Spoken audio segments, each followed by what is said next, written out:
One. Welcome to 30-Minute Reviews. I'm Adam. And we're I'm doing this. Peter. There we go. Sorry. It's like when they were doing. It's gonna be a coffee episode. Yeah, it's like how I'm gonna cough a lot. On what was that? Smodcast. Now that they're doing it with Scott over Skype, but like it's so hard to do this. I'm like, yeah, really.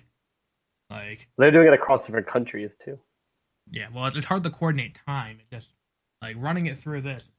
We don't have it too much. We okay. Let me rephrase that. Since I've gotten the new computer and the new high-end microphone, we haven't had too many issues. Like back when I was running off my laptop, it would take us a good 45 minutes to get started because nothing ever worked right. The Skype would like shit the bed, and the Hangouts. Then we went to Google Hangouts, and then my headset wouldn't always connect. Now I got this Turtle Beach streaming microphone, and everything's working fine now. So we like literally we just I said okay, we're ready, and then we went on. Like That is what happened. This usually never happened. So before we get started, let's have a quick housekeeping thing. For those of you who are listening and aren't aware, we do have a website. I don't think we've plugged the website in a season and a half.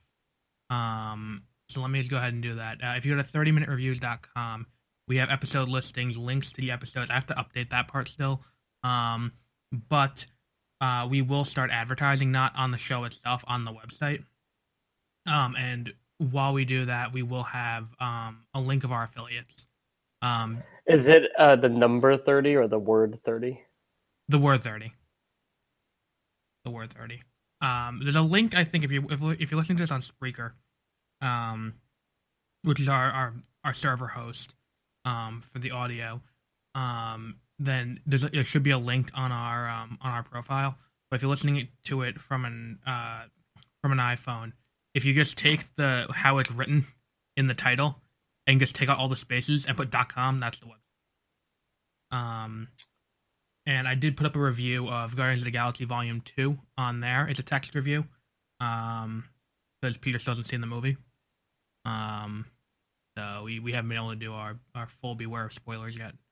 And we will do that as soon as he sees it. But for now, you can read that to get my thoughts on it. And we will be selling ad space. We just have a 14-day wait period before we can actually put the ads up.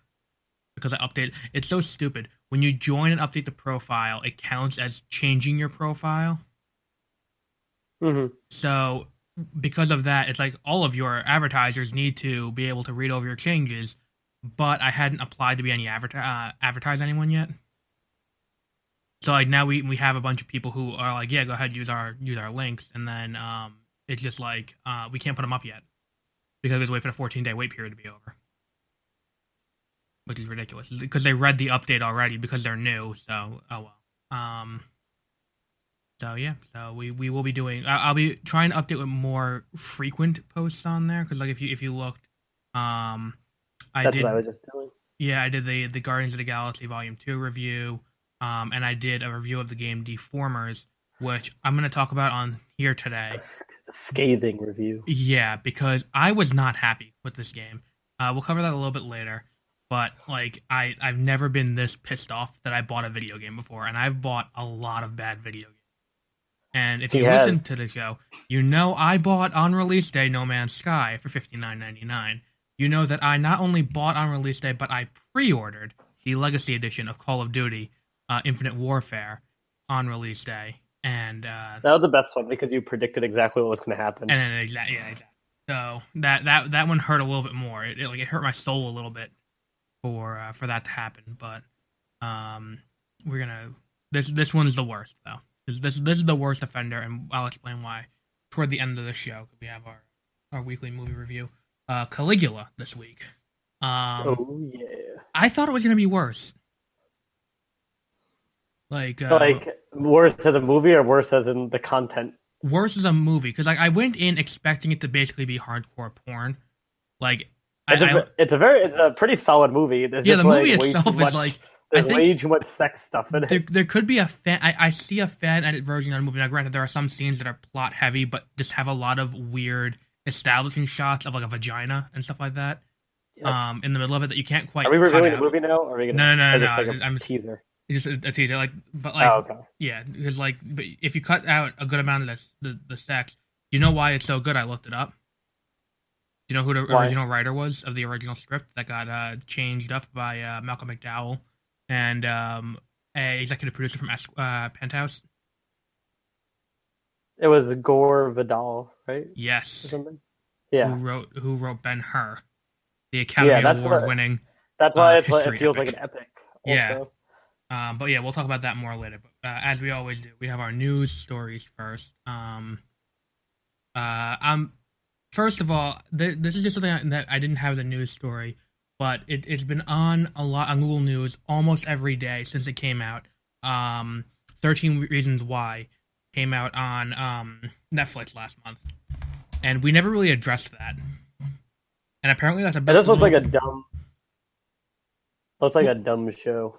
well, it's just it's a cultural phenomenon at this point, and we just didn't ever address it.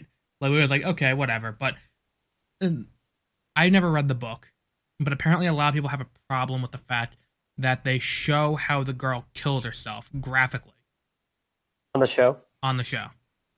Ooh, now Like that's what we're talking about. like she slits her wrists in a bathtub. Like, and it's graphic. Like, not for nudity, but like it like I saw the scene and it's just a little bit cringy to see that. Meh. Like and then it's like it stays with her, she dies, and then the mother walks in and finds her body. But in the book they never really say how she kills herself even. So there's in the book she comes back at the end. No. But in But the book, I just looked it up. They she does it on cassette tapes. yes. That she deserves to die. What asshole would leave behind a bunch of cassette tapes? Yeah. But she I think showing this is just my 2 cents, having never read the book or watched the TV show, but knowing the book didn't show the suicide, but the TV show does. I think there's a fundamental disconnect between what the suicide meant in the book to what it meant in the TV show. Because the book, I don't think in the book it meant it was like it happened and it drives the plot, but it's not the focus. Like how she Doesn't killed herself isn't important. Why she killed herself is.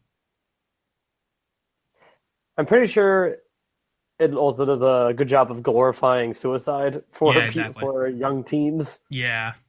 Now and making it seem like because isn't it kind of like revenge stuff? basically she kills herself for 13 people interfered in her life and caused her life to be shitty, and then she killed herself and blames these 13 people, creates the 13 tapes, and sends them to them after she dies. That's it, and then they all like feel bad, right? Right, they all feel bad for causing it. But like, I don't know. I feel like this. I still think the funniest thing to come out of this is the reason why I brought it up, was Hulu did something on Twitter, and What?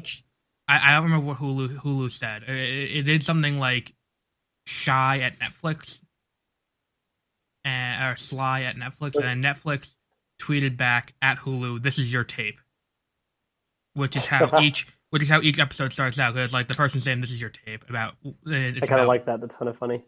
Okay, but now let's think about this for a second. So now they're making fun of suicide. Not only are they making fun of suicide, that's one thing. Another thing is, think about what it's implying. Is, okay, we're gonna kill ourselves now, but this is why we did it, and it's all your fault. Like, it doesn't imply they're gonna get back. They're not getting back at Hulu in any way. They're kind of just admitting this is okay because you said that we're gonna kill ourselves now. That's how you can interpret that. Wikipedia does a good job of summarizing the subject of each tape in one sentence. Mm-hmm. And then some of them are like kind of funny, like tape episode 3, tape 2, side A, tape subject Alex Standall for lifting Hannah's ass as the best one in school to get Jessica Davis jealous so he could be more popular. This one is kind of crazy. Where is this? Oh yeah, okay. This is episode 9, tape 5, side A. Subject, Justin Foley, for allowing Bryce to rape his girlfriend.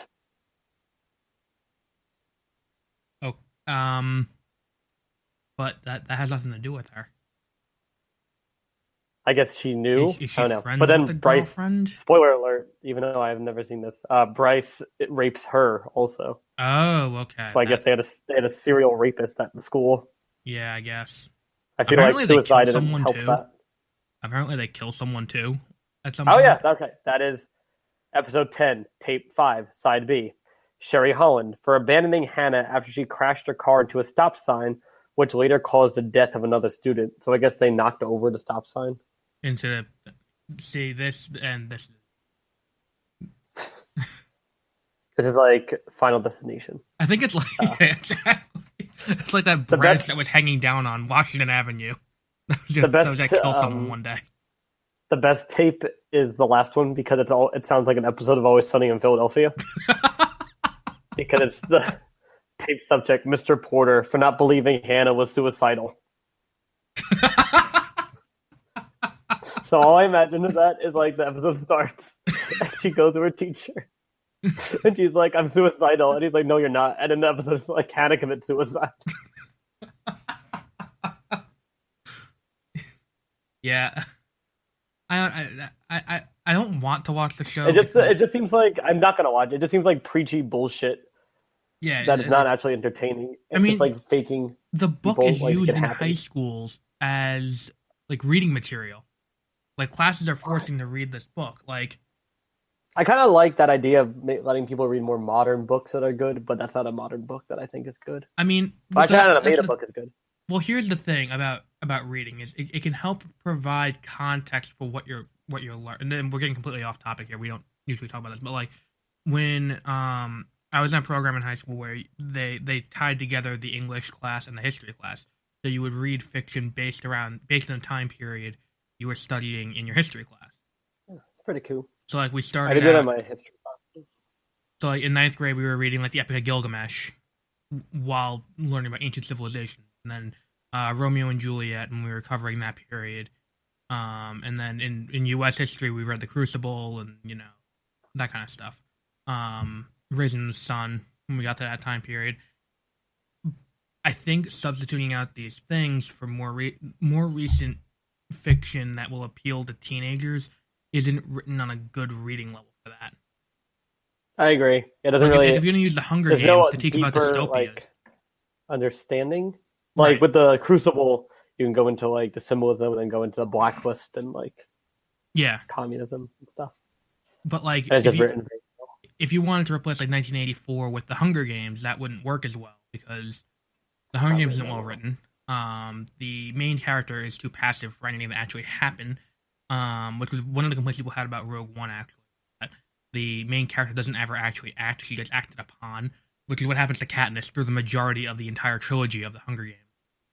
I'd also be kind of mad if a school made me read like 3 book, like a trilogy. Yeah, that'd be a bit much. And a trilogy that really loses its way at the end. I think we talked about when we talked about the movies, The Hunger Games, but by the time you get to the end of it, it's like they completely where the third book is like almost universally disliked. Yeah, like, and then like you get to the last two chapters where everyone goes like pants on head retarded and is like, you know what? Let's start another Hunger Games. And it's like, what? It's like they did that in the movie, and I was like, wait, why? Like, I thought you would, if you had the liberty to cut this out, why didn't you? Like, I don't think anyone would be like, you know what? Where's that scene where everyone decides they need to start another Hunger Games just for the hell of it? Like,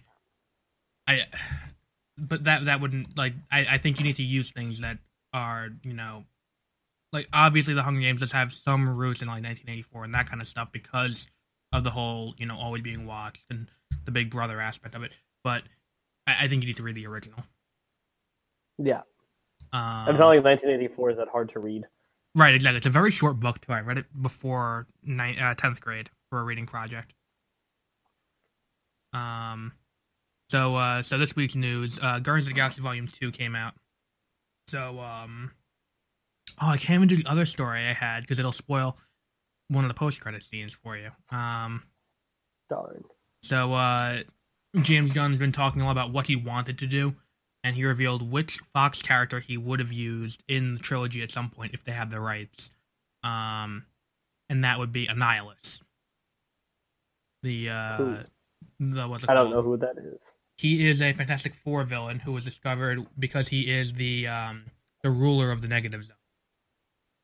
Okay. I know that So one. they obviously can't use him because they can't use the negative zone, or anything like that. So so there's that. Yeah, there was almost a Deadpool reference in Guardians of the Galaxy 2. That's what the post-credit scene joke is. The thing is, there was almost a Deadpool reference in it. But they filmed it, and it's in the deleted scenes. What? The Annihil- Deadpool reference for volume for in one of the post-credit scenes. Because like I'm trying to find a way to talk about like it's a scene that gets subbed out with another line, another throwaway line. I think the Deadpool joke would have been too not safe for the market that Marvel goes for. Mm-hmm. And once Peter sees it, we'll talk about the thing. Because I said they should have done this after I saw the movie. Because it's like the way they set it up. They set up the final, the last post credit scene. You could have done this. You could have referenced the X-Men. You could have referenced Spider-Man. You could have referenced anything, but they go with Civil War. But they pussed out. Exactly, they went with Civil War. So that was one of my biggest concerns. Now there was a new thing about Infinity War, which comes out next year, which is something else that I had a weird feeling about. The fact that next year is 2018, because one of the later stories talks about 2018, and I'm like, wow, that's so far away. I'm like, no, that's next year. So Robert Downey Jr. put on his Twitter, I think this is, which is of Asgardian Iron Man armor. It's Facebook where he put this. Let me just send you the link so you can take a look at this and give your thoughts on what you think of the armor. In the comics, he does have armor from Asgard. That's the wrong thing. Oh wait, I can just do share screen. Just send me the link. It's easier. Oh, okay. And there you go. So he does have the armor, because basically what happens is Thor gives him a bunch of like the Auraforged metal to create an armor, and he's like, you know what? Thor's gonna turn on me one day. He's testing me, and he creates a Thor Buster armor. And then Thor decides he's a fucking idiot and beats the shit out of him, and as what happens anytime he creates a Buster armor, that happens. So with the exception of in Age of Ultron. And so now he's got the picture of the Asgardian armor that he put up on his Facebook. That's pretty cool. Yeah. I mean, I hope that's not the design they go with for the space armor, because we already have Starshoot, I think it's called, the codenamed armor, that he made in Iron Man 3, which I think survived Iron Man 3. Who knows? So yeah, that would be that's what they should just do. Just go with that armor. Not that it matters. Moving on to comics, we don't have too many comic stories that we cover, but Jim Starlin hates slabbing comics. You know what slabbing is? Yeah, I don't know what those words mean. So slabbing is when they take the comic and like get it verified that it's authentic and signed, and put it inside something so that way it can never be touched again, and it keeps the authenticity of it intact. Oh, okay. So people are paying this company called the Certified Guarantee Company to verify that these are authentic. People pay a lot of money to this to be, it's called graded and verified as real. It's like when you look online and you're trying to buy individual trading cards, it says like pristine or whatever it is. They have to go through this company and get them verified as that. Otherwise, you can't make that claim. So Jim Starlin. How is it unopenable? Well, no, they sealed up. You can open it, but why would you if you're gonna pay as much money for a signed comic? Okay. It's just like it's a protective case, right? So Jim Starlin, who's known for creating Thanos, he said, "Folks, you don't." I hereby disavow any association with the Certified Guarantee Company, and will not be signing any further books where they are involved. Folks, you don't freaking need to pay good money to prove a signature is authentic. If the book is signed by me, it's been at a convention, and you've seen me sign it. true. I mean, he's right. Sort of. It's ridiculous that another company's making money off. Yeah, that's like it's the if you're selling it to someone and they want to get it certified, that's up to them. Right. But you don't need to like bring it to like a company to do that. Yeah. You shouldn't have to before you sell. It should be up to the person buying. Like, I don't even want to say that.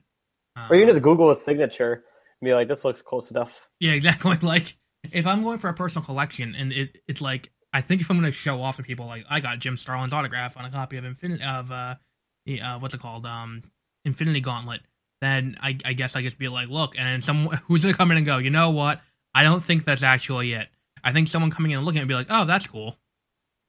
Like, so that's he's completely cut them off, and rightfully so, I think. One other, I forgot about this one. One other Marvel story. Kevin Feige has updated the state of the relationship between the Fantastic Four and Marvel Studios. So where now we have Spider-Man crossing over, and the trade that happened for Ego the Living Planet. I think we talked about that last week. The trade for Ego. For Negasonic got traded to Fox, and Ego got traded to Marvel. Yeah. So what they said is, he was asked by Collider whether or not Marvel and 20th Century Fox are in talks for collaboration involving the characters, and he said he firmly ruled out the possibility. No, but I would say there's not like anything frozen that needs to be thawed. There's no weirdness. It's just very cut and dry. They're doing their thing and doing it quite well in most regards, with the exception of X-Men Apocalypse and Fantastic Four, and we're doing our thing. He didn't throw them under the bus like that. I ad-libbed that part where he didn't name drop the two bad movies. Yeah, I think they want to keep it cordial. It's weird. He did it while coughing too. Like no one was gonna notice what happened. Like, so in the near future, it doesn't look like that's gonna be happening. If I'm Fox though, why wouldn't you? Like, you're not making money on the Fantastic Four movies. You're losing money at this point. So I don't know why you'd even bother. Oh, the Yankees are getting killed in the top of the second. The Mets were winning and then lost in the last inning. Yeah, the Yankees had a doubleheader today because the game yesterday got rained out, and today's Derek Jeter Day, and they won the first game, and the second game they're losing 8-0 in the top of the second. So now the Yankees have retired every number. The Mets, I think it was last week, 2 weeks ago, during a locker room press conference, someone left a giant black dildo in the locker in the background. That's classy. Yes. So the Yankees, they should try to pull it out and win this one for Jeter. The number 2 is the last single digit number to be retired by the Yankees. They have now retired every single digit number, including the number 8 twice. So good for them. We have box office projections for movies coming out in June and July.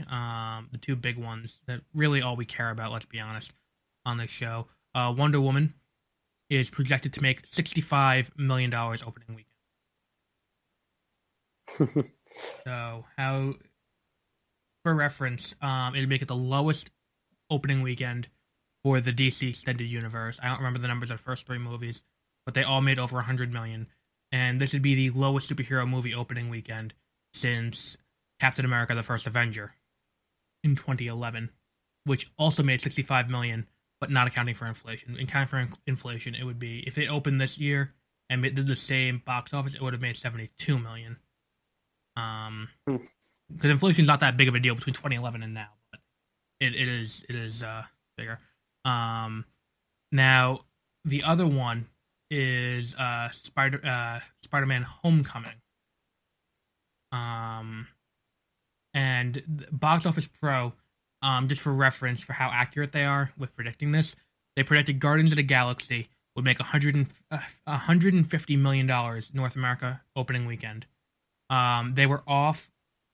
It was $146.5 million was how much it actually made. Well, if Spider-Man does make more money than Wonder Woman, it just shows how sexist the movie industry is. I'm not gonna say I'm not gonna. I think you probably make that case actually. Because Wonder Woman doesn't. I think the problem is Warner Bros. Isn't hyping up Wonder Woman. I think they're afraid to now because everyone gets mad at them.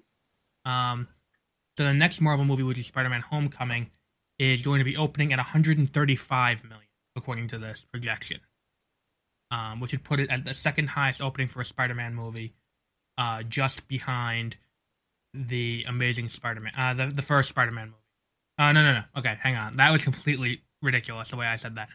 The number one movie is Spider-Man 3.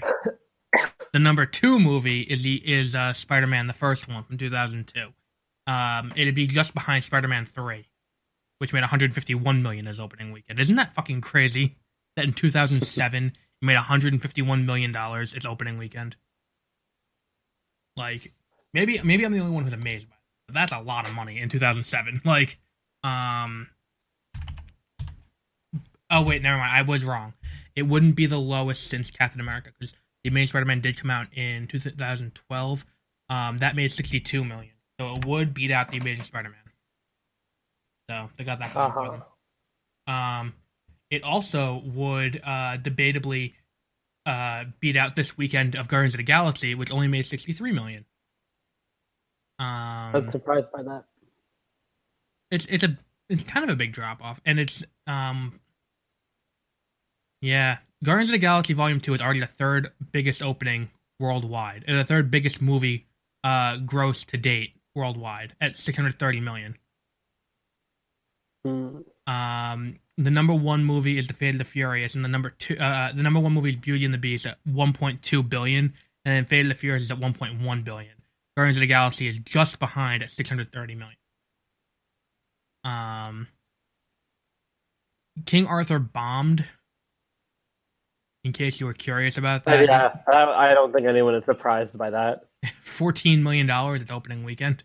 Every time I saw something for that, I thought it was for the show Vikings. And the new Amy Schumer comedy, Snatched, came out to 17.5 million. So that's not great either. In case you were curious, The Fate of the Furious is not doing as well as Fast 6 according to Box Office Mojo after 31 days. The Fate of the Furious is actually behind in the domestic box office, but the international box office is all that matters for Fast and Furious. Because it only made 200 million, but it's over $1 billion so far because China loves it for some reason. And so Vin Diesel's very popular in China. Yeah. And he's also, for his Xander Cage movie, that made a shit ton of money, but most of it was from like not America. Yeah. And they because the rest of the cast of the movie are all like famous people from other countries. He was very smart. And then we have first sequels. They compare the 10-day total for Guardians of the Galaxy Volume 2 to Iron Man 2. Guardians of the Galaxy Volume 2 beating out. And Guardians of the Galaxy Volume 2 is also beating out Guardians of the Galaxy after 10 days. 246 to 176. That's a substantial lead over the precursor movie. Usually sequels don't make as much as the original. So one other movie story. You remember how the last year or 2 years at this point, we've been hearing a lot of making something great again. Yes. Do you know what the newest thing people are trying to make great again? What? Power Rangers. Oh, I didn't know we did that. So it's there's a new Facebook group called Make Power Rangers Great Again for all ages, which basically means make the children's show I never grew out of appeal to me, a mid-20s, early 30s. Yeah, exactly. Like if children still like it, I think. It's like I liked this when I was a kid, and I want to be able to justify still liking it now without sounding pathetic. So let's see if we can make this more, adultish. So that's what this group, I guess, aims to do. Not to say I didn't like the Power Rangers movie that came out. I did like it. but the sequel is not likely to happen, or less likely to happen now that the movie is opened in China to only 1.3 million opening weekend, which is not good for a Chinese release. Now this is what the page says. I, like you, assume. No, okay, hang on. I, like you, I assume, don't want a bad movie to be the end of the Power Rangers franchise. Let's just take a step back. That movie wasn't bad per se. It was just like, what did you expect? Yeah, like, exactly. Like, I went into the movie knowing full well what was behind it. Like, I didn't know going into it what I think I texted you right after. It felt like Project Almanac meets Chronicle, but with Power Rangers in it. And it's because it was directed by the guy who did Project Almanac and written by Max Landis partially, who wrote partially Chronicle, and it had Power Rangers in it. I don't know what you expected beyond teen angst, then people punching each other, then robots punching a giant monster. I don't know how you can make that mature. Yeah, exactly. Like, at its core, Power Rangers is a bunch of people in tights, in this case Iron Man armors, coming together and punching something so hard they're like, okay, we gotta make this thing really big now, and then calling giant animal robots to fuse together into a giant humanoid robot, and then punching the monster with the giant humanoid robot. And sparks fly everywhere. Exactly. I don't know. What are you expecting? So it goes on and continues. That sentence didn't end with end of the Power Rangers franchise. It said expanding to audiences beyond little children. I don't know. Like, what are you expecting out of this? Like, you're not gonna get like Saving Private Ryan, but with Power Rangers, or like Schindler's List, but with Power. That would actually be pretty messed up, I think. You're not gonna get either of those, but like, I don't know what you're hoping for. I mean, it does make sense now why Lionsgate needed to take our money from the advertisement. That one episode we played 6 seconds of City of Stars in. But I guess this Power Rangers movie really didn't do that good. I would like to create a platform for like-minded people to gather and do something about it. I'm not sure what it is yet, and that's where folks like you and hopefully many others come in. See, here's the thing. They're starting a petition to create a sequel for Power Rangers. Do you know what the petition that exists built into a movie is? Nope. Seeing the movie. That is true. By buying a ticket and going to the movie, you are signing a petition to make a sequel. Yeah, if a movie studio, like, they know if it will make money or not. Like, exactly. Trust them. Like, by you not going initially, you know what the next petition that's going to come out for this is? Let me look at the date here. On June 13th, the movie comes out on digital HD. That's the next petition you sign. You sign with your wallet by buying the digital HD. On the 27th of June, you sign with your wallet by buying the Blu-ray. Or the 4K Blu-ray if you're really that into Power Rangers. Or the DVD if you only want to kind of support it. But there is stuff to do to get this movie made.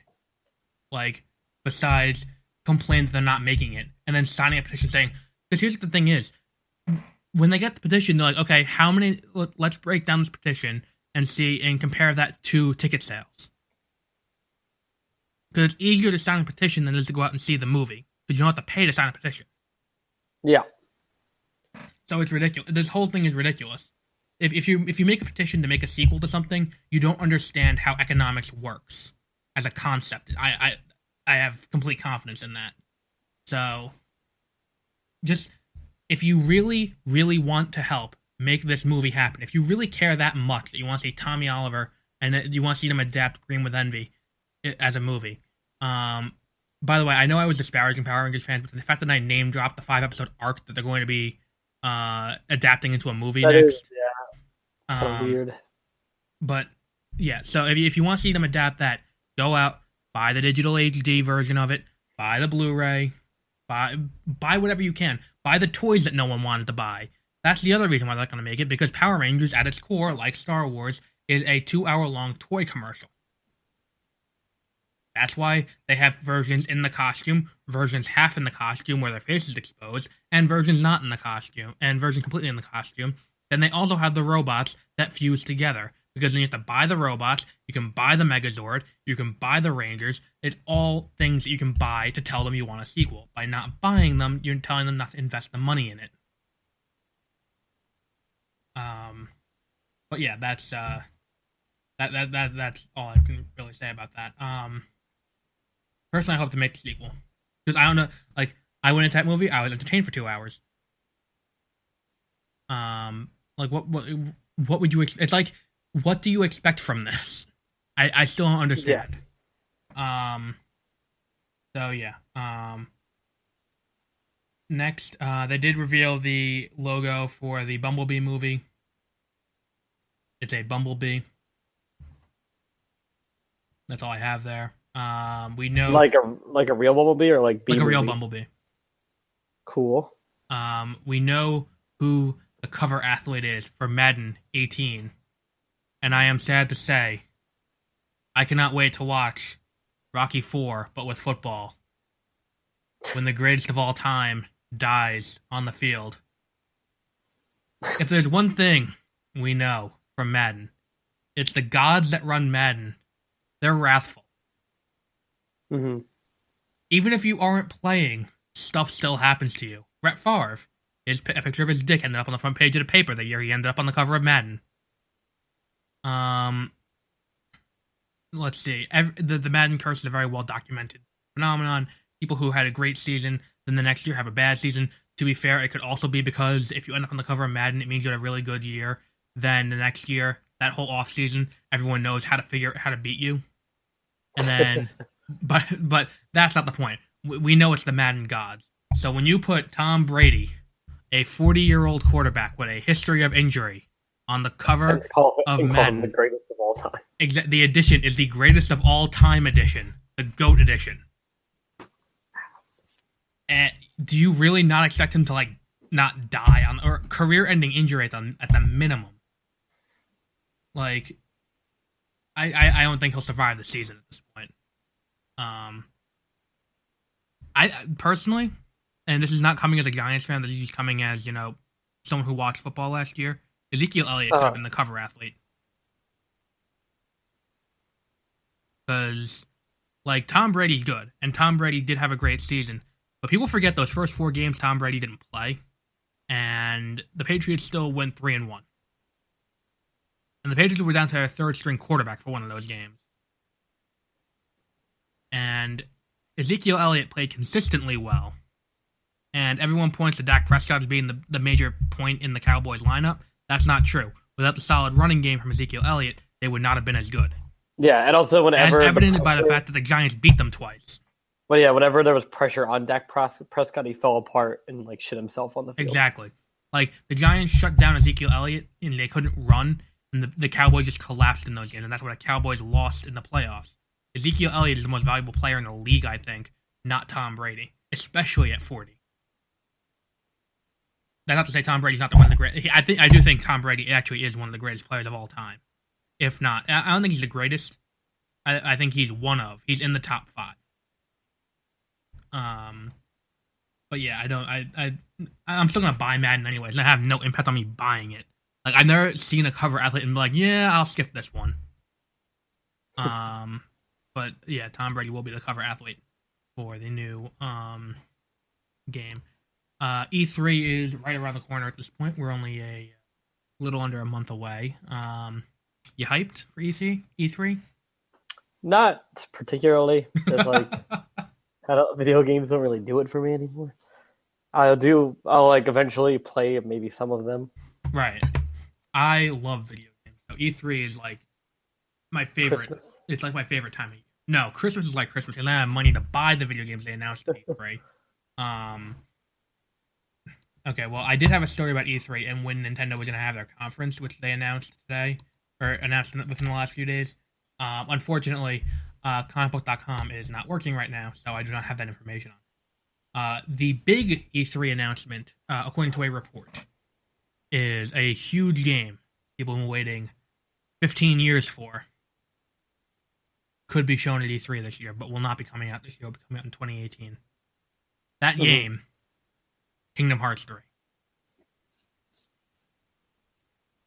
I think it's been 10 years since Kingdom Hearts 2, and I've been sitting here waiting for this game, waiting for the day they announced a release date. 4 years ago, they showed the first trailer for it, and I was like, they actually didn't cancel this game. It's actually happening. And here we are 4 years later, and we have one other trailer for it, and it's showing him using Shotlock from Birth by Sleep in a Tangled theme world. And like, this should show you how sad the collective of the Kingdom Hearts fandom is when at the end of 2.8 it leads directly into Kingdom Hearts 3, and you're just like, here we go, let's start this, let's go. And people paid $59.99 for that, including myself, and then a month later paid another $49.99 for 1.5 and 2.5 in HD in 60 frames per second, which is beautiful, by the way, the game.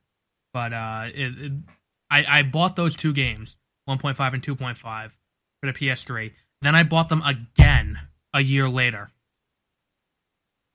That's how starved for content we are. Oh, how starved for content you are. Okay, the game did... I'm not the only person who bought this game. So, it's not like this one guy bought it, and all the other copies are taking up space somewhere. No, a lot of people bought this game, not just me. So Kingdom Hearts 3 will be coming out in 2018, according to this report, but they will be showing a trailer for it at E3. At this point, they don't even need to show a trailer at E3. I think they can just show the logo and be like, we'll eventually release this game, and that'd be it. And he'll be like, awesome. I think that's all they need to do, to be honest. So yeah, that's if you're excited for Kingdom Hearts, then strap yourself in for that.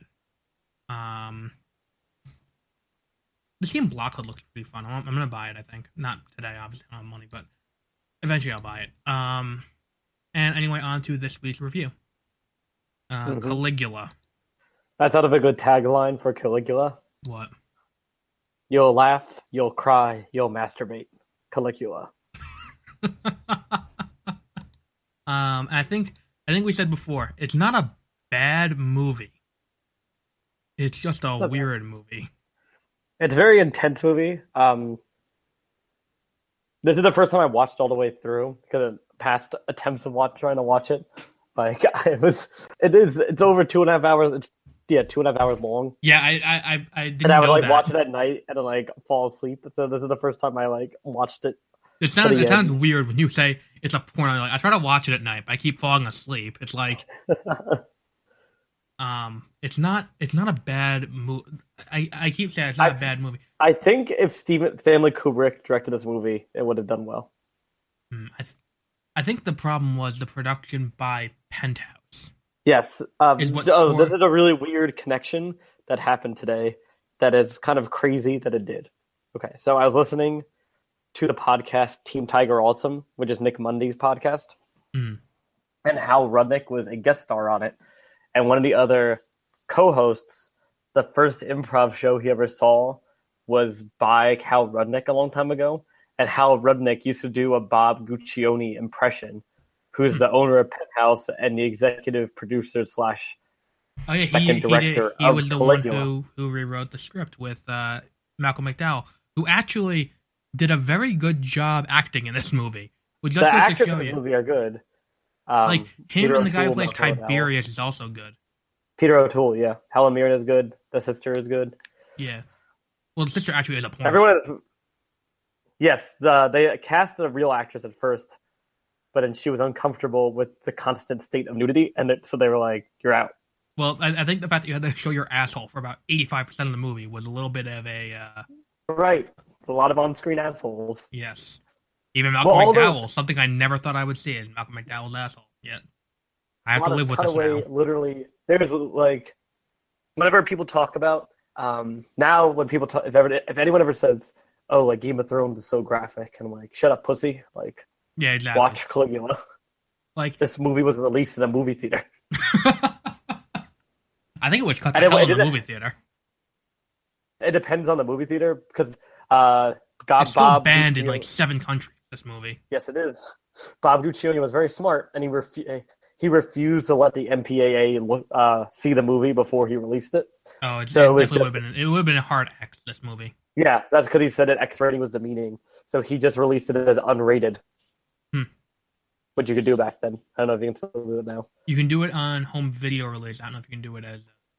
But I think Stanley Kubrick would have done well with this. Like in Eyes Wide Shut, there's like that giant orgy scene where it's explicit but not too much. Like this movie goes way too far with the orgies. Like I think there's there's the scene in the back. I only got halfway through the movie before I was like, okay, I'm done now. And then I started applying to what's it called, get my associates again. Were you watching it like in the background or did you shut it off? No, I turned it off completely. Like I was just like, I think I got past the fisting scene, and I was Yes, like, there's oh. a fisting / rape scene. Did Yeah. you get to this? Wait. Did you get to the scene where he sets up a brothel with the senator's wives? No, I didn't get to that scene. That scene is that's the craziest scene in the whole movie because there's literally like intermixed throughout that whole scene are like full on blowjobs that you're just watching. See, that's the problem. Like I said earlier, like you've heard of fan cuts, and we're eventually going to talk about the fan cut, the no justice cut of Batman v Superman. But a fan cut is when you see a movie and you're like, I think I could make this better with editing, in which you can change entire tones of a movie and trailers with editing. Like, there's a great video. It's a weird. I feel like you to watch this movie, you do need all of that in it. Like that's part of what this movie is like the craziness of just watching like a movie and then it's just like the part where there's that mouth in his bedroom that people like look in and he's just fine with it. But there's a part where there's the lesbian sex scene. Like you can cut the entire opening scene out of him and the sister just kind of like frolicking for like 5 minutes. Sets up his relation. It's like he's all happy and like young. But here's you don't need to put that scene in because the nature of their relationship. Well, yeah, that too. But the nature of their relationship is established in literally the next scene. Yeah, but you don't know they're brother and sister in the opening scene. Okay. But the thing is, it's not like not like it's a big reveal later in the movie. It's a big reveal in the next scene where we come into them messing around in bed. Yeah, that is kind of true. Where it's like there's no shining away from what they're doing in the bed in that scene. Where you can cut the entire first scene can be omitted completely. But it's like fun and outdoorsy and like frolicky. It like shows how innocent he was. I don't know. I feel like that you still could have cut that out completely, like and not really. But the scene I'm talking about, I recommend going back just to watch this boat scene, because it's also about him. This is like when his advisors decide all to turn against him, because he builds this giant ark, and then because the Senate annoys him, so he's like, we need to give back to the people, and also Rome was going bankrupt, and he's like, I know a way to fund. I figured out a way to fund like this, Rome basically. So he forces all the senators' wives to become prostitutes because he's like, who are the biggest? He's like, who are the biggest whores of Rome? The senators' wives. So he charges everyone 5 gold pieces to have sex with any of the senators' wives. Nice. And then that's just like on this giant ark, and then he forces the army to like dance around like the ark as it's going on. And then it like cuts between him like doing the speech, like the army dancing, and like blowjobs like really fast. So like that it kind of works. But you watch a blowjob to completion, like yeah, that was one of the scenes. Is like you watch. There's like, multiple. Earlier in the movie, before I cut out, there's the scene where it's just an establishing shot of a guy jerking off, and he finishes, and she's like, "Okay, thanks." And then that's her skin therapy. I was like, "Okay." That's the. Marcus's wife, I think, who he's gonna marry. Mm-hmm. But like, I think I think my biggest problem with this movie actually is the giant sets. Like each scene takes place in these giant rooms, and it's confusing. Well, here's the thing: is it's like it's designed almost like it's a stage play, like you're watching a stage play, if you look at any established shot in a room, there's no fourth wall. Which, I mean, obviously because there's a camera there. But like in most scenes like that, you'd be able to see all the parts of the room. But like I'm thinking of like that first scene after the bathhouse, where he's walking around with Tiberius. It's like 3 stories. Yeah, up, like through the first orgy scene. That whole scene, just it felt minus the orgies very Shakespearean. Yeah, because even when it is close up, it still feels like you're in this giant room. Yeah, but there's like not really any details in the background, so it's very confusing to follow. Like I had trouble in the beginning figuring out where they were, or like when they were in Rome or not in Rome, and. But like the whole thing where he's talking about how like you like I will die and then you will kill your brother and then someone will kill you and the cycle goes on and like it felt like Julius Caesar. Well, like, it is. Julius Caesar is like. Well, no, I mean the play Julius Caesar. Oh, okay. Like it felt like that. It felt like it felt like Macbeth a lot. Like then it's like the bathhouse scene, like. That weird part where he's like do the dance that you did when you were 5, like that's something that you could have seen out of, I forgot what book it was, but it was like there was a scene similar in one of his plays. I forgot which one though.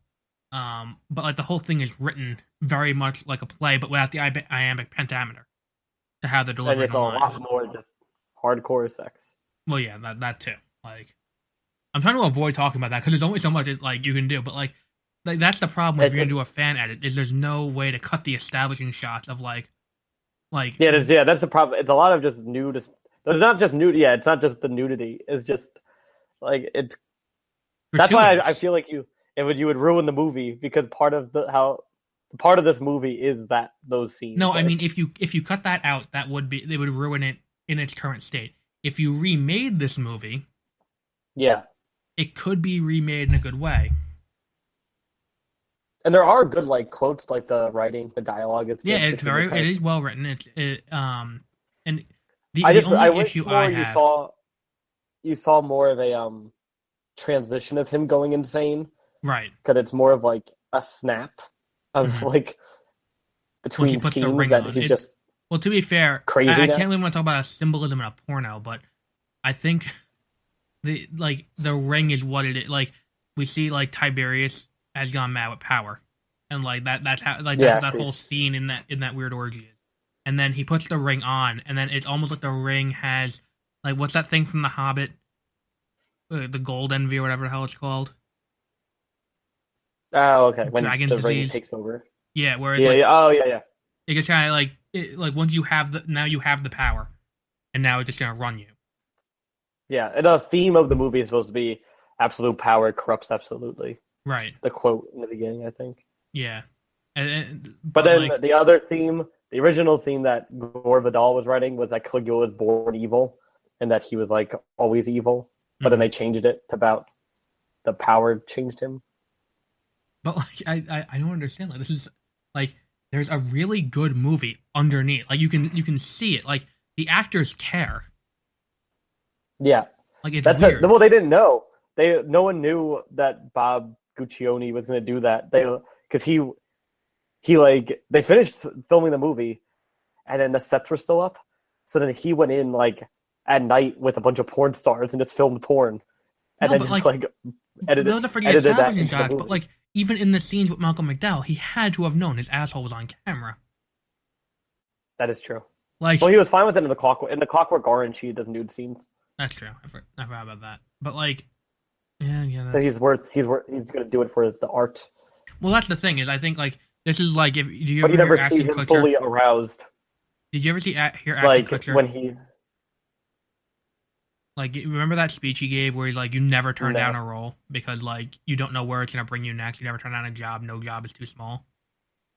Like that's what I feel. Disagree with that. The man who was on the last few seasons of 2.5 Men speaking. But I think like if he before I knew that this was like a seriously intended movie, before Penthouse got a hold of it, I was like, oh, so this is Malcolm McDowell. Like his version of that is like, yeah, I did a porno. Like, no, I didn't know it was originally supposed to be an actual like movie that again, if like a lot of the scenes could have been handled better. Like if you didn't have like instead of cuts to different characters, it's like they when you have dialogue and there's one line read you really like, the next line read you don't like, the third line read you do like. What you do is you have multiple camera angles, and you can swap between them. It's almost like rather than doing that, they did like a documentary style with B-roll footage and cut to that, then cut back to the first scene. Yes. But instead of B-roll footage, it's like close-ups of nudity. Yeah, it's also like that. Just how it's filmed is kind of distracting. Like it's hard to follow what's going on. Yeah. I also imagine a lot of the extras in this film, like that, the beginning when they're going to Tiberius's like underground lake or whatever. Yeah. His like cave home. They pass all these like slaves on the side of the road that are all naked for some reason. And then I just imagine people are, like extras, they show up and they're like, "Oh, hey, you're all slaves in this scene." And they're like they're acting as slaves, and they're like, now everyone's just naked. Just do that now. I feel like that's how a lot of this movie went.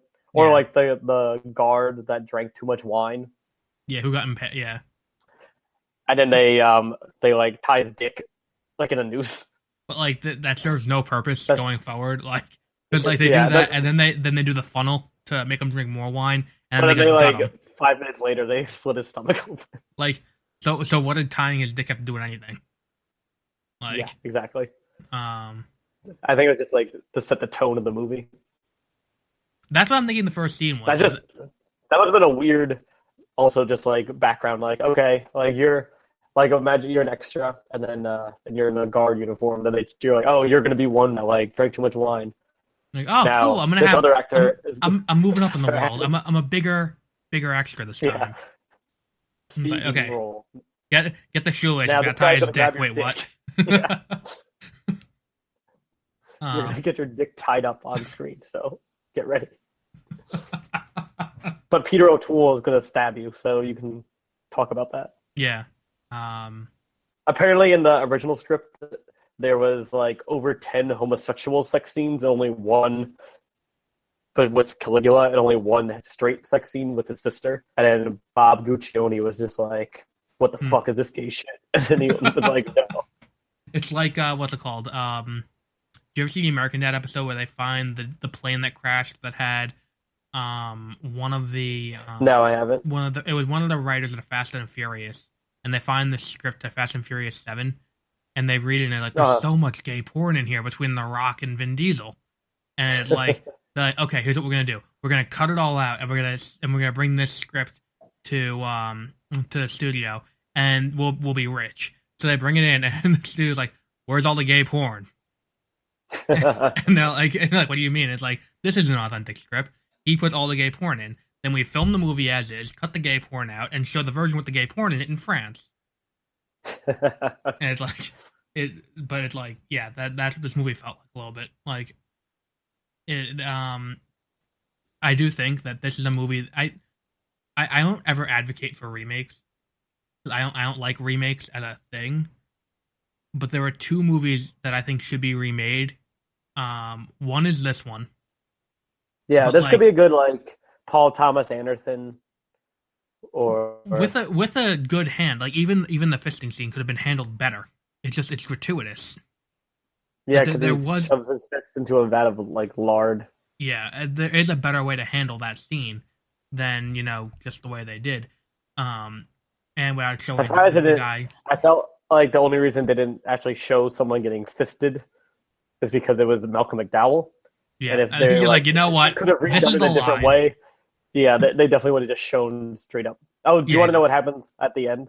Sure. Because you didn't watch it. Okay, so after that boat scene, he just like continues to do more crazy shit. Yeah, I figured. And then the sister, he gets super sick, and then the sister dies because she like catches his fever. Mm-hmm. And then that kind of like makes him go crazy, and he just like wanders out into the street one day, and then he gets mad.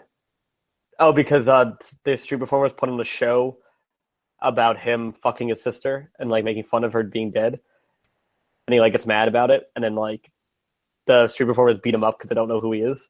Mm-hmm. And then he gets arrested for being like a vagrant and thrown into this prison where the guard comes to take his jewelry because he's wearing like his ring and stuff. And then once he sees the ring, he's like, "Oh shit! Like this is Caligula." So they bring him back to the palace, and then that guard guy becomes his like own personal bodyguard. Mm-hmm. And then he decides to invade Britain to show like how strong Rome is.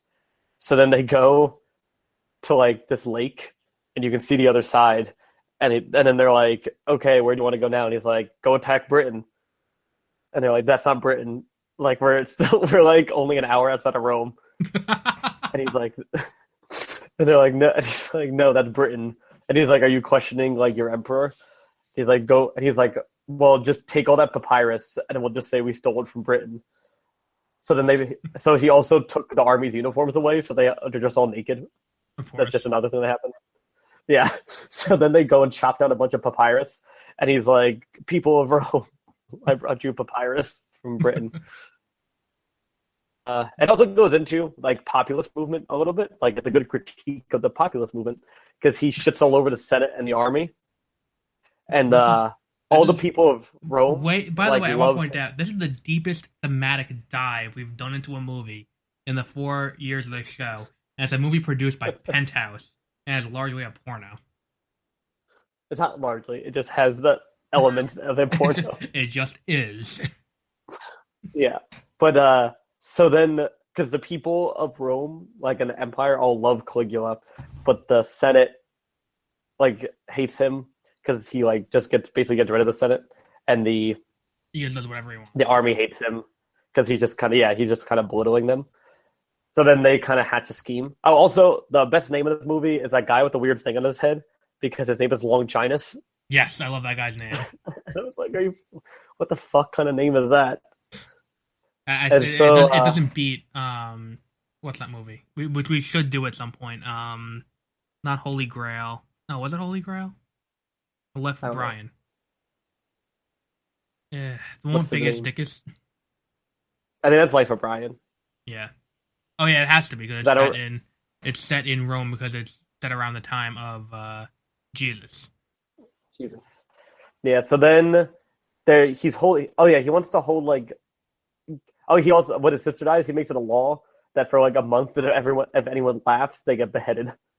Nice. Because everyone has to be grieving, and you're not allowed to have sex for a month either. Or it's just all this grieving. This whole world's just gonna fall apart with that rule. Yeah, but then he like gets over it kind of quick, and he makes these like he decides to help fund Rome again because he keeps bankrupting Rome all the time. So to help fund Rome, make Rome great again. Yeah, that's basically. So he sets up like these games.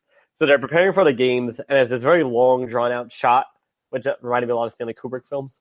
So then he like rounds the corner and he goes up, and the new commander of the army is like there, and he just I forget what he says, and he stabs Caligula, and then the wife runs up. Oh, and he has a child also at this time with the wife. Oh, okay. And the child's like 3. And then the wife runs up, and then he stabs and kills the wife. Then they rip the child out of the nanny's hands, and they're on stairs and smash the child's head against the steps. Nice. Yeah, that part's pretty graphic. And then they stab Caligula again, and then all these soldiers run over and like stab him like 100 times with spears. And then they just kind of roll the 3 of their bodies like down the steps, and then it ends with like it zooms in on them. But it's cool because it's this giant staircase of white marble steps, and there's blood on it. Mm-hmm. And then the servants pour water on the top to wash the blood down. So it's kind of like this waterfall of blood pouring down like over them, and then it zooms in on them, and then the movie ends. Oh, and then they make his uncle the new Caesar, the like weird guy that laughs in the beginning all the time. He's the new emperor. I think this movie could be remade. Like, yeah, I think it should be. But I think people would expect like all the weird sex stuff though, because that's why Caligula is famous. No, but I mean, I think it could. Like, I think if you released it, like if you remade this movie, this movie doesn't even require a big budget. You could probably do this on like $5 million. Yeah, I guess because you can still have weird sex stuff without it being what this movie was. Exactly, like. If you cut, because the thing is, I think if you wanted to make back your budget, you would have to release it in theaters, And I think if they announced they were remaking Caligula, they'd be like, okay, we're gonna tame it a little bit. So the time we watch the guy jerk off, that's out.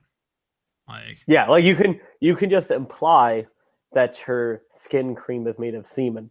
right, exactly. You don't Like, need there are to ways to show imply it. you don't need to show people jacking off into a cup. Exactly. Like there are ways to imply things. Like we don't need I to do kind of watch. want to like this would be a fun movie to make someone watch with their parents. Like imagine sitting through this whole movie with their parents. I don't think they can get through the opening scene. That'd be really funny.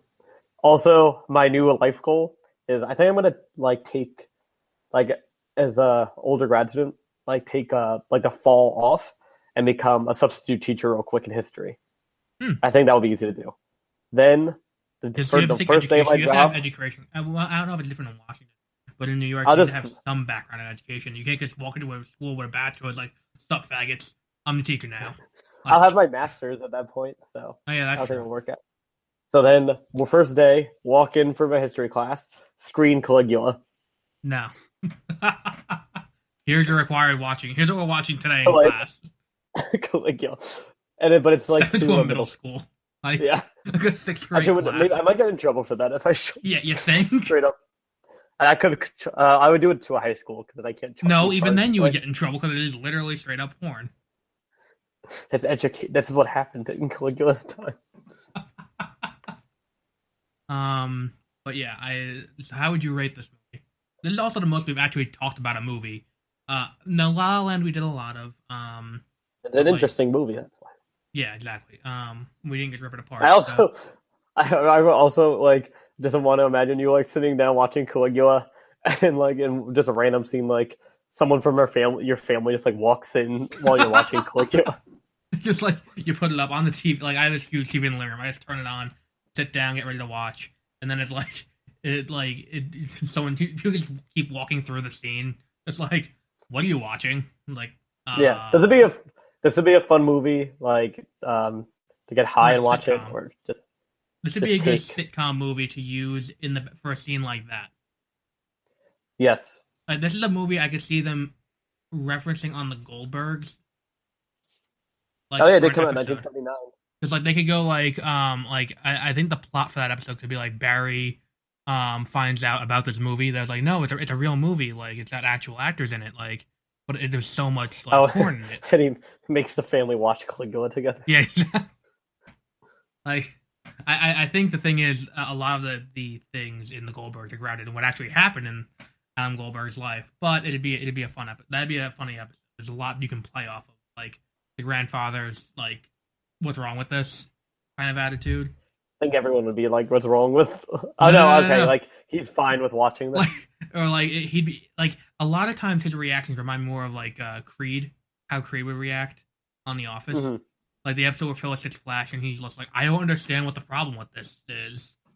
Like if that's illegal, then lock me up. Is one of his lines in that episode. But yeah. So how would you rate this movie? Out of 10? Yeah. Okay. I think I would give it. I would say a solid 6.5. Yeah, I would just say 7 because there's a promise of a better movie underneath what you got. That's like, I would say higher, but this is like, I feel like I'll never be again in the mood, like when I'm alone, be like, I really want to watch Caligula. Yeah, there's no situation that you can be like, let's put Caligula. Like, I do see myself like later on just be like stoned with friends, be like, guys, we should watch Caligula. The people that have no idea what it is. That's true. Remember freshman year, we did subject Megan to all of Cat House. Yes, or yeah, like Rosie. Donnie Dark, like watching Donnie Darko with Carly. Yes, that was also good. But yeah, so I could see myself doing that. I'll give any updates if I do that. Yeah. Because I have a friend that like she gets freaked out very easily by anything that's slightly intense. So I feel like Caligula would the scene with the guy getting his dick tied off and. There's a lot of intense scenes in this besides all the weird sex stuff too. Yeah, there are. Yeah. But yeah, I would say 7. So yeah. So before we go into our final segment of the evening, do you have anything you want to talk about besides, including your health tip for the week? Oh yeah, this is Peter's pro health tip of the week. Yep. I'm getting over a cold, which is why I'm coughing a little bit. Do not smoke cigarettes or any other substances while you have a cold, because it will make your throat hurt a lot. I think we should just do like weekly pro health tips, and it's just like things that are obvious, like don't fuck someone with AIDS. That's your weekly health tip. Like, learn that the hard way. Well, someone else learned that the hard way from me. I think with HIV, the funniest HIV joke is Ricky Gervais talking about it. It's like, well, there are two ways you could have gotten this. You could have you could have eaten monkey meat. It's like, no, I actually did not eat monkey meat. What are you, insane? It's like, or you had sex with a monkey. You know what? I ate monkey meat. That's what happened. That killed. I was like, well, smoke will kill the bacteria in my throat. No, because remember what I used to do is grab like a gallon of orange juice. And drink it. I remember. You'll have a stomachache for like a week, but your sore throat will go away. I'd soup. Well, there you Tylenol, severe flu, allergy, or whatever, cold. I can't think. Vicks vapor. Cold, not allergy. I just think Vicks vapor rub. That's good shit. It's Vicks Vapor Rub, not Vapor Rub. Sorry, Vapor Rub. I love that shit. My other thing is I lost my headphones again. Somewhere in California, and I. Wait, you lost your Bose headphones, or your No, like earbuds. Sorry. So I got their Anchor Bluetooth earbuds, and they're very good. I like them a lot. So they pair very quickly with my phone, and it's like pretty much automatic. And then when it pairs with my phone, it shows me on the top screen next to my phone's battery life how much battery life the earbuds have left, and they last me usually they'll last me 2 days so far on one charge, and it's just a micro USB that charges them, so it's easy to charge them up. That is really cool. They're both the earbuds are attached to each other by a thin, like a short wire. So the wire I put around the back of my neck, and the earbuds are magnetic. So when you take them out, they like click together, and then they're like secure.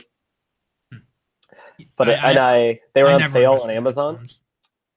So they were originally $50, but I got them for $20. That's not bad, actually. Yeah, they're really nice. And they have that like all different like rubber attachments, like the different sizes, so they stay in your ear.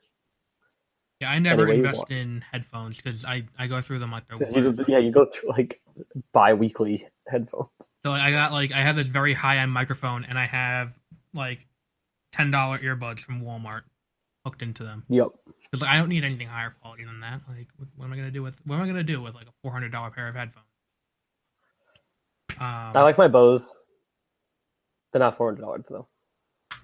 But so yeah, my thing this week. If you follow me on Twitter, which is my personal Twitter is at AdamTaylor792. You saw me tweet about GameStop. Let me take a look. Let me just pull the tweet up so I can tell you. I can get you into the headspace of where I was. So last Saturday, I purchased Deformers, a new game for the PS4 and Xbox One, a computer. Can you describe it, because I've not heard about that game? Okay, so do you ever go into GameStop? No. That's why you've never heard of this game, because it's I didn't know this at the time when I bought it, but it's produced by Game Trust, I believe is the name of the company. Game Trust is the distributor, which is owned by GameStop. So it's a GameStop exclusive. You can only buy this game at GameStop. So I went in, bought it, and brought it home. The premise of the game is, and if you pick up the game, you have no idea how to play it. You have these little, you play these little, you can actually see on the cover, like a bunch of little squishy animals. I don't know if you can see. Let me just bring up the glare is a little bit much. Okay, now I can see it. Animals. It kind of looks like Angry Birds. It kind of is. You play as these little squishy animals, and your goal is to kill other people's little squishy animals. So that's basically the entire game. Once you have played the game, then you'll realize this game should have been free to play, because the game has no single player. If you look at the back, though, I want to point this out to you because this does come into play later in the story. You know how on the back of games, like ever since the dawn of back of video games, they have like a list of little symbols of what's in it. Uh-huh. So like if you look here, that one, Yes. that one. So can you read it? No. It says 1 to 4 players. Okay. Okay, there's no single player mode in this game. People gave Battlefront shit for not having a single player. It does have a single player, a very small single player. This has none. You have to be playing on PlayStation Network or on Xbox Live in order to play this game, which is not my issue because I have PlayStation Plus. So like I don't have a problem with having to do that. I've played games online before. So it's not like that was a big issue. There's no tutorial. Just kind of jumps you into like No, it doesn't jump you into a match. You just kind of start. It brings you up on a really tiny HUD home screen where if your screen is big like mine is, like I would say like that, like in the middle, tiny. There's a little bit of a humble brag there. Well, yeah. If you have so big. In the middle of the screen, it's like play, workshop, options. Those are the options when you start the game. Now, if you open the game case, like I did when I got in the car, like I've done since I was 5, there's no instruction booklet. Nice. So, save it on that overhead. Exactly. So there's no way to figure out how to play the game unless you jump into the game. Fortunately, there's no depth to the game. If you jump right into the game without going to the workshop first, you have 5 identical blobs. If you go to the workshop first, you can pick different blobs to be it, because if you look at the back cover, there's like a hamburger, there's a cow, there's whatever the hell this thing is. On the front, you have the cow with the asshole. You see the asshole? Nice. There is confirmed. There is the brown eye on that. There's an elephant. There's a shark. But there are a lot of little options like that. There are 5 available at start. All the rest, there's like 30 to 50 more, all of which are locked behind premium DLC. Not premium DLC, that's the incorrect way to put it. Premium currency. In the style of like any other free-to-play game you've ever played, where it's like you can earn it slowly through progression, or you can buy it at once, all at once. Does that make sense? Uh-huh. So yes. So that's how the game functions. You play online, you earn this currency as you level up, and then you can use it to buy more characters. So I thought it was cool until the 3rd match I played. The first match I lost because I didn't know how to play, and I was just hitting random buttons until I figured out the controls. Then the 2nd and 3rd match, I came in 1st and 2nd place respectively, because there's no skill to this game; it's all luck. Nice. There are multiple classes. Each of the little monsters doesn't have a what's it called? Doesn't have any perk to picking it. It's purely aesthetic, which is fine if you're gonna make people pay extra for them. Like I don't like these pay to win models in these free to play games. If you had to pay extra for the good characters. Exactly, I have a problem with that. Like if you play it, like Rocket League was the example I used a lot in the review. Rocket League, you can play single player on your PlayStation. There's an online mode, and if you buy the DLC cars are all aesthetic and around the same level. There's no car you unlock. It's all based on your playstyle and how good the car is. So that's what the thing with this is. There are 5 classes in the game with negligible differences in the class. There's like Guardian, which allows you to take more hits before you fall off the edge. There's Shooter, which allows you to shoot and before shoot more to kill the opponents. There's like Speed, which lets you run around faster.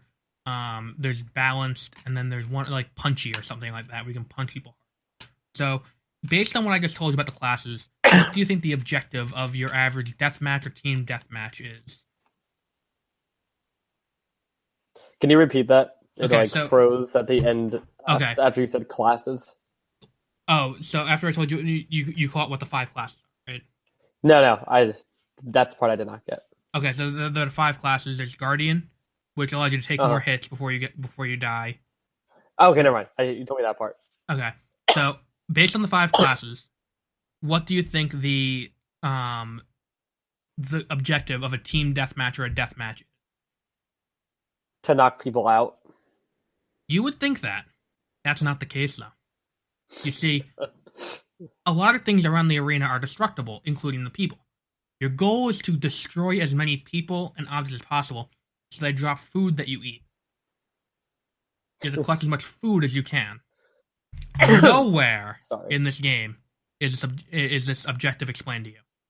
You just have to figure it out on your own. So the first or second one, were you just driving around like trying to destroy? Yeah, I was just killing everyone, and I ended up losing the first one. I killed like 7 people. Could you hear what they were saying? Or no, I always mute the online. I would have loved to hear those people, or like, were you on a team? No, I don't do team deathmatches. I'm playing Rocket. I would have loved to hear like the other people in the game were like, "What the fuck are you doing? Stop being an asshole!" Like, so I was just murdering everyone, and then I, didn't actually win anything for killing people. So, the game was not very good. If this game was free to play, I would have been fine with it. How much did you pay for it? $29.99. Oh, okay. So $59.99. But the thing is, I went into GameStop, and for months they were just talking about how great this game's gonna be, and they were showing video from the game, and all of that. And like this game's gonna be amazing. But then again, I didn't know if it was by GameStop at the time. So I was like, oh wow, like these guys are usually pretty even-handed when it comes to like the GameStop reviewers are usually even-handed, except for when it comes to games produced by GameStop, then they show it to all hell. So so I buy the game, take it home, play it, hate it, and I'm like, you know what, I want my money back. Like, this is the only time I've ever bought a game and been like, I want my money back. It was so bad. And I think I've said before, I've played a lot of bad games. You ever hear Cookies and Cream for PlayStation 2? I've played that shit. This is genuinely an awful game. Wiffle Ball. I bought the game Wiffle Ball. I remember. That game was awful. I'm like, you know what? Forget it. I'll just take the loss on that one. So I go in to return the game. At this point, by the time I made the decision to return the game, I had looked up who Ready at Dawn was, the developer of the game, and they're the people who made the Order 1886, which, if you remember the saga around that game, it was supposed to be this huge AAA license for the PS4 as an exclusive that had 5 hours of game to it. So I was like, oh, so the writing was on the wall with this one, and then I found out Game Trust was owned by GameStop. And because it was owned by GameStop, that was the only reason why I thought there was a chance they would give me a refund. So I bring it in, and when I get to the GameStop, the manager's outside smoking. Cool. The store is completely unattended. Sounds like my kind of guy. So he's outside smoking. So I go in with I'm carrying the game and the receipt in my hand like this when I'm walking in, and he walks in and like, you need any help with anything? No. I've been bringing this to show you what I bought recently. Like, no. So I go up to and it's like, I want to return this. So I put it down. Now, if you pick up this game, have you ever bought a used game at GameStop before, right? Yes. You know how they it would have a sticker on it. In like used. 6 places on here, and like on the back, there's a different barcode to that says used. And he looks at it, looks it over, and like, I see your receipt, looks at my receipt. Can't return it. It's not. You bought it new and it was open. So I'm like, right. So I go. My first line of defense on this is it says on here it's one player, but there's no one player mode. And then immediately, without hesitating, he goes to me, yeah, but it says you need online play required. And I'm like, yeah, but you needed online play for Steep because Steep had online components that were built into the single player. Like you would be going around on the slopes and you would see other people like kind of just chilling. So it was online required, but there was still single player. You could still play on your own. It's like, yeah, the one player there indicates that you use one controller. Literally the first time I've ever heard that told to me. I've never heard anyone explain it to me that way before. And he's like, it says it's online play required. And I'm like, okay, whatever. So I come back home, and that was at that point I had tweeted out my tweet about this game, where I said GameStop will have no issue with the publisher when they can release shit games like Deformers for $30, which you aren't able to return. Because basically what happens is this. They make this game, they put it out. Okay? They charge you $30 for it.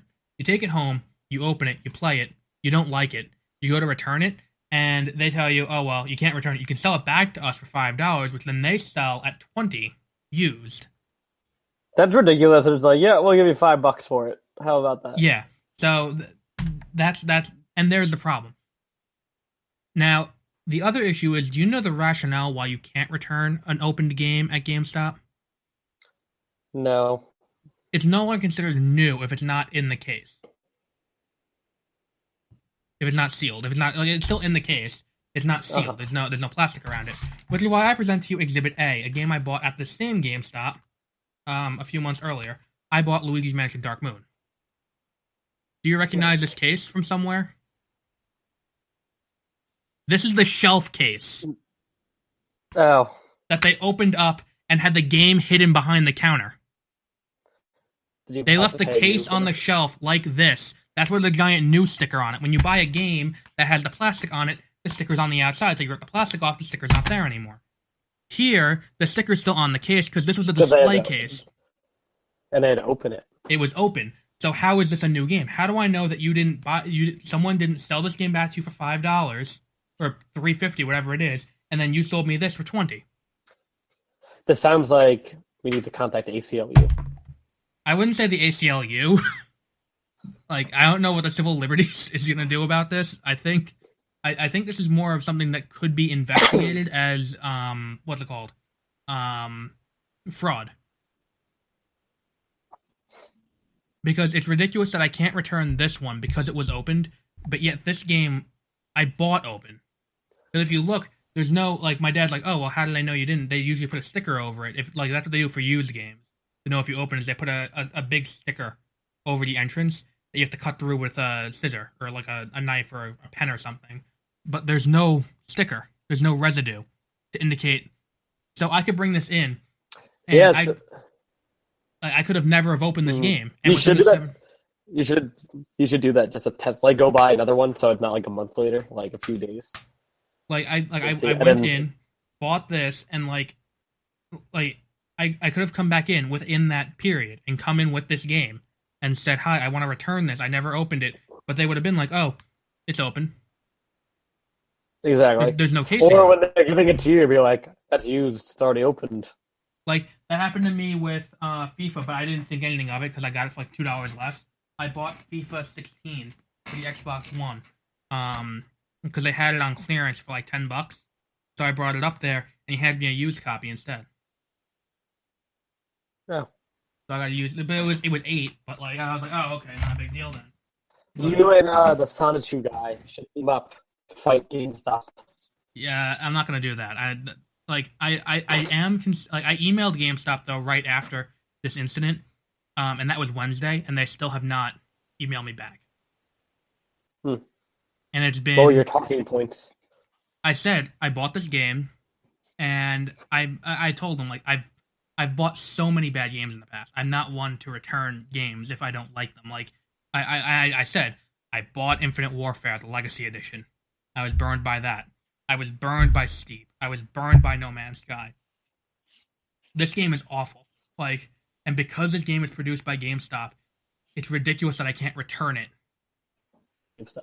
Like, to a GameStop. Like, it's like if I buy a game on Steam, I can buy a digital game on Steam and return it within 2 days if I don't like it. That's pretty impressive.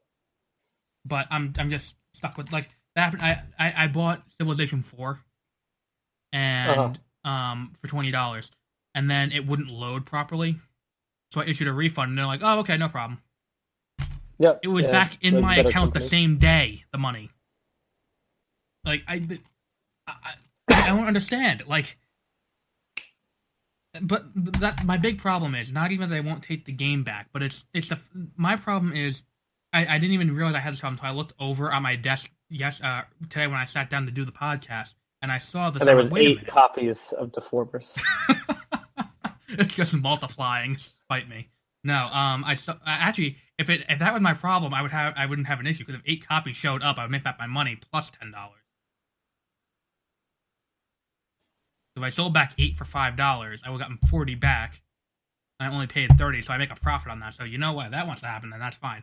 But I saw the copy of Luigi's Mansion Dark Moon, which I bought in January, and to this day, I have not opened. You just opened it to me, so. Right, yeah, this is like, opening it just now on the show, which you heard the They'll clip, erase the podcast. I don't care. Now they know you opened. They can't return it because it's over the 7-day limit. But even so, I have no intention of returning this game. I want it, but like, and I don't have the receipt for it anymore because I bought it in January. Who the hell keeps receipts that long? So I'm like, but like the problem is, what would have happened if this was the game I wanted to return? Like, let's say this was the game that I like, or I got this as a gift, and I brought it in, and I was like, I want to return this. I already have it. There's no way for them to know that I'd never opened it. True. Like, so they make money on this from just exploiting the system. Because the thing is, how do I know as a consumer? Like, it's one thing for DS games, because a DS game is obvious if you have a used copy because of the fact that it'll have the old save data on it, because GameStop doesn't follow federal regulation on that and doesn't clear out systems and stuff before reselling it. That is weird that they don't do that. Yeah, they just openly don't clear out their stuff before they do, because like what you're supposed to do when you resell a copy, like I bought Pokemon Diamond used, and it still had the old save file on it, which you're supposed to wipe all data before you resell a game or any digital media. You have to wipe it first, just so that way if there's anything on it, it's not there anymore. Which for a Pokemon game, all you're gonna get is someone who like named their Pokemon like buttfuck or something like that. But then with the DSs, like they sold a kid porn. Right, yeah. Or like, remember the DS that I bought and it still had all the pictures from their Christmas on it? That wasn't GameStop, that was J's. Yep. Like, you're supposed to clear it just in case anything like that's on it. But like for a CD, how do I know that the copy, like if they did this with a CD, how would I know that they didn't sell me a used CD? Like, and that's the problem. And that's like, all I want is my $30 back. But if we could start a class action lawsuit, that would also be cool. Well, and also promote the podcast during the trial. Exactly, that would. It's like I was listening to the podcast, 30-minute reviews, produced by Adam Taylor and Peter, who I don't think I said his last name on the show, so I'm not gonna do that. Yeah, it will always be a mystery. Yeah. So, and they told me that GameStop is committing a grave injustice. But I think the real problem, like the real thing is, the other issue, we should be allowed to return video games if we don't like them within a week. How life works everywhere else too. Because like if I buy a shirt, if I go to Macy's and I buy a T-shirt and I don't like it, I can go. It shrunk in the wash. The shirt, it didn't come out nice, or stuff like that. Or like blew up all over it. If I buy, you say that someone as a tried joke. to bug me. Someone did that in JCPenney. Someone did that in JCPenney once when I worked there, and someone came in with a comforter they bought on Black Friday. I was like, I want to return this. It has bed bugs. I'm like, what the fuck? Ew. You're like, get the fuck out of the door. You're I'm like, I can't. I literally said like, I can't return this. Like, if number one, it's infested, and number two, it's over the 90-day limit. And my manager came back and took it anyway, and just put it in the quarantine. Like, okay, thank you. Like, why am I here? I would have been like, get the fuck out of the store, you disgusting piece of shit. Probably would have gotten fired. From yeah, probably. So, but like, or like if I bought a movie at, it's a little bit different for a movie because once it's open, they usually just let you exchange it if it's damaged. I know that's Walmart's policy, but like that's the way it should be. Is like if you don't like that, like it's different for a movie because you can watch it all the way through and then you've experienced it and that's the thing. But if within a week you buy a game and you're like, this game is bad, I should be able to return it, that would create more accountability for the developers to make better games. Yes. Because if I'm a developer, what incentive do I have to make a game? Then or at least let the customer enjoy the industry more. Right, because like think of it like this. Let's say I make all cinematic gameplay, or not cinematic. I make cinematic trailers. I say nothing else, so I don't false advertise. Then I release the game. It's just the cinematic trailers, and then 2 hours of me like this with the middle finger up. I didn't false advertise. You gave me your money, so I guess I like the $200,000 I spent on the CGI for the cinematic trailer and the voice acting and all that. I made it back in 10 minutes because everyone went out and bought this stupid game. Like that's all. Like I don't think that's. I think that's an extreme example. It's a very obvious example of the slippery slope argument. But look at No Man's Sky, where the guy lied about what was in the game. He said there was multiplayer. He said there was going to be all of these features that weren't in the game, and all of this, and you still can't return the game. Isn't it more realistic of space though? Because there's no one else in space. Okay, well that's ridiculous too. Like the whole thing. Like I think there should be a movement to be allowed to return video games, and the fact that there's no law allowing this, like because it's different from this and from a book and from other things because of the entertainment value and because of the way you experience the entertainment. Where a movie, if I buy the movie, then go home, watch the movie in 2 hours, then come back, it's like I'm within the 7-day limit, I want to return this. But like a video game, you can't really fully get in 7 days. Or some game, like this game, you can. You can get this in 20 minutes. This stupid fucking game. But like it should be maybe a 3-day limit to like force you to actually try it, and like there are very few games you can actually sit down and like play through in like 3 days, and it's like okay, I'm done now, and like I've 100% of the game and all that. And in the current era, it's even easier to do this because for a place like GameStop, here's what you do: you make it pro members can do this, or any member, not even the pro members, the regular basic members can do this too. To get a return, you have to link your PSN or your Xbox Live account. Then what happens if you get more than X% or X amount of playtime? That's it. You're done. You can't return it. Like that does make more sense. After a certain amount of playtime or after X amount of achievements done, then you can't do the return anymore. Like after 5 hours of play, you're like, okay, you're done now. Or like certain games have longer. Like you can't say after 5 hours of play of Final Fantasy 15, you're done because you're still not out of the tutorial yet. Like, so I think that these are things that should be explored as options. But it's ridiculous that I'm now stuck with this piece of garbage because I'm not. On principle, I refuse to sell this back because I know I have a copy of it out of circulation, so someone else won't get burned. You could stop other ones. Exactly. I'm saving a life by holding on to this game. You're welcome. So, on that note, that was a half-hour long rant, by the way. Felt like 4 hours. Yeah, I guess a little bit. So, our next few movies we have coming up, we have Alien, because Alien Covenant comes out on Friday. We have Curse of the Black Pearl, because the week after we have Dead Men Tell No Tales. By the way, Curse of the Black Pearl, if you want to get it, FYE is including it for $5 extra with any purchase. So you can get a DVD copy of Curse of the Black Pearl for $5 with any purchase, or if you have Netflix, it's on Netflix. I was like, I'm pretty sure it's on Netflix. What happened? And I'm pretty sure it's on Netflix, so. Yeah. Alien, if you want to get it cheap, I from the beginning I said I wanted to do this, is like tell you how you can get these movies cheap or something like that. Alien, if you want to get this movie cheap, Walmart has the quadrilogy of Alien movies for $10. I think I have Alien on Blu-ray. So I got the Alien quadrilogy for $10. On DVD, not on Blu-ray. A Clockwork Orange you could pick up in any $5 DVD bin at this point. If you go to Walmart, you can probably get it at a $3.74 DVD bin too. Then Logan will be coming out on digital HD and everything the week before we review it. So you basically have to buy that. What are you doing? Oh, you muted yourself. I just had to cough a lot, so I was courteous and I muted myself. So you could keep talking, but then you ruined it because you acknowledged me. I thought you were having a seizure. My screen was shaking. Yeah. I have LibreOffice up in front of your face. I can see the whole thing's shaking. Like, is he having a seizure over there? Like,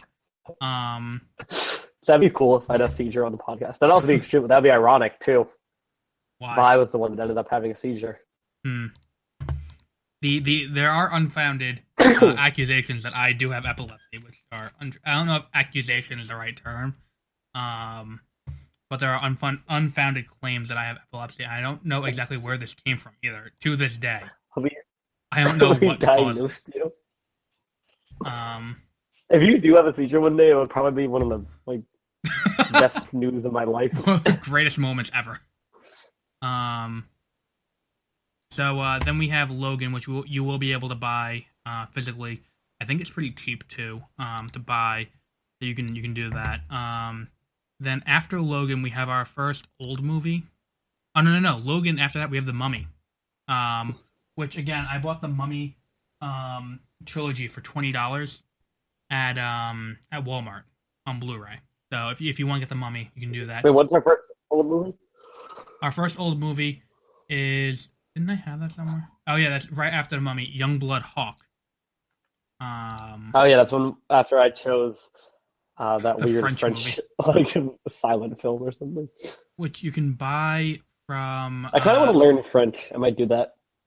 Well, you can buy this movie, Youngblood Hawk, on Amazon digitally for $9.99. Or I I'm might gonna see if rent there's it on option on Amazon. Do that. there's sometimes. no rent option because it's old. If you want to buy it on DVD, it's $17.99. So this will be a addition to my digital collection then, I guess. I'm not paying $17.99 for a movie that came out the year my dad was born. It's not gonna be like just special features or anything. It's not. Yeah, it's not even like it's worth that. Like I'm buying next week. I'm gonna buy Bambi on Blu-ray because all of those Disney documentaries how they made the movie are always very well made. Like, have you ever watched those? The Blu-ray things. Yeah, like or how they made cartoons. I think I've seen them at least like once or twice. They're always very in-depth and very well done. Oh, and fun fact about this movie, Youngblood Hawk, that we're going to be watching. A sitcom star from the 60s and 70s is a supporting actor in it. Tony Danza. No. Then who else could it be? Werner Klemperer has a supporting role in this movie. Who was in Hogan's Heroes. He is Clink in Hogan's Heroes. Oh, okay. Yeah, he has a supporting role in this movie. But yeah, I do want to get more into the older movies. I think I said this last week. We've only ever really talked about. I took two film studies classes, so I'm pretty much an expert in older movies. There we go. And then after that, we go from high cinema of the 60s to Cars. I also don't know if that's high cinema because I don't know. I haven't seen this movie either. So they made a shit ton of stuff in the 60s. It could be awful. It could be great. It does have. That's when actors had contracts with studios for a certain amount of films, and they it's like what Fox does with Fantastic Four, where they just need to make a movie to make sure the actor couldn't go to another studio. Right. So hopefully this is not one of those movies. Well, this movie, it was in that book, right? That you got. It was like good movies or something. Yeah, it's no, it's not good movies. It's classic movie guide, and it's just an index of every movie made from the silent era to 1965. That are considered classic movies? No, or is it just every movie? It's an index. It's a literal 800-page index. Okay, so this could be a shitty movie. No. But I did look at the reviews. It has a 6.1 out of 10 on IMDb. And we have. For the record, we have watched worse movies for the podcast. We did watch Fantastic Four. We will eventually be watching The Room. Cause I did buy The Room, so we are gonna be watching The Room at some point. If I'm gonna have that stringing up my collection. We will eventually do the last. We do have to do the Gauntlet at some point. You know the Gauntlet that every reviewer has to do. No, I thought you meant there's a movie called The Gauntlet. No. Food Fight? We watched that. Yeah, it's bad. Then The Last Airbender. I have not watched that. It's not good. The Room. And then there's some leeway with the last one. You can do Baby Geniuses 2. You can do Master of Disguise. You can do Birdemic Shock and Awe. Guys, when I was a little child. I think every young child wanted to see Master of Disguise, and then as an adult, you're just kind of like, why? Yeah, I didn't watch it. Like, I think I watched a longer review of it, and I was like, wow, this was a really shitty movie. Yeah, exactly. So we do eventually have to go through the Gauntlet. I don't know if we're gonna do it back to back to back to back, or if we're gonna do what's it called? I I think that would be important. I don't think anyone's done that. Done four of the worst movies ever made in a row. Like, oh, we can even do movie 43. Another movie considered one of the worst of all time. I don't think that movie's that bad. I think that one's just like everyone expected more from it. I still think the funniest skit is definitely the first one with Hugh Jackman with like the balls on his neck. I did like that. That, and then did you see there's a blooper from the credits where he just goes to Kate Winslet like, I have to pee, and then he just starts spitting. Like it's not highbrow humor. Like it's but it is moderately entertaining, to say the least.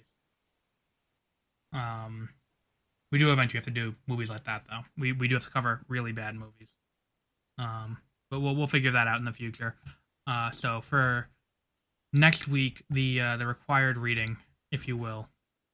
You're a professor, right? So you can say required reading. Yeah, exactly.